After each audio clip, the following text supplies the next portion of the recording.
you didn't tell the president that you had cancer, that you were being treated for cancer, or that the treatment for that cancer had gone wrong, because you saw it as personal and medical. And I think a lot of us have empathy for you in that regard. But now that you see how personal medical decisions are, will you call for the re-recruitment, restoration of full rank and back pay for the 8,600 service members who were vax mandated out of the military? No, I won't.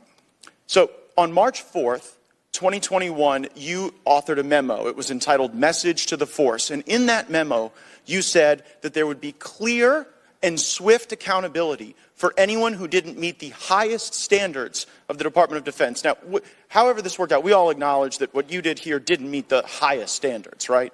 You made a mistake. I admit it to... Yeah, okay, so we got that. So then the question is, what becomes the clear and swift accountability? Now, you're not going to be discharged, right? No? That's right. Okay, you're not going to be suspended. You're not going to be demoted, and you're not going to have your pay cut. None of those things are going to happen to you, right? That's right. Okay, so you come here seeking some grace and some forgiveness. And I want you to know that one of the service members who you vax mandated out of the military sent me the parable of the unforgiving debtor. And it's in the book of Matthew, it's verses 21 to 35. The man fell down before his king and begged him, "Please be patient with me, and I will pay all the debt." Then his master, filled with pity for him, released him and forgave him of his debt. But when the man left the king, he went to a fellow servant who owed him a few $1,000s. He grabbed him by the throat and demanded payment. His fellow servant sat down and begged him for a little more time. "Be patient with me, and I will pay it," he pleaded. But his creditor would not wait. He had the man arrested and put in prison until the debt could be paid in full. When some of the other servants saw this, they were very upset. They went to the king and told him everything that had happened. And the king called the man who had been forgiven and said, "You evil servant, I forgave you that tremendous debt because you pleaded with me. Shouldn't you have mercy on your fellow servant, just as I had mercy on you?" Then the angry king sent the man to prison to be tortured until he had paid his entire debt. Mr. Secretary, you come to us seeking forgiveness, but you offer none. And it seems as though the pattern is repeated.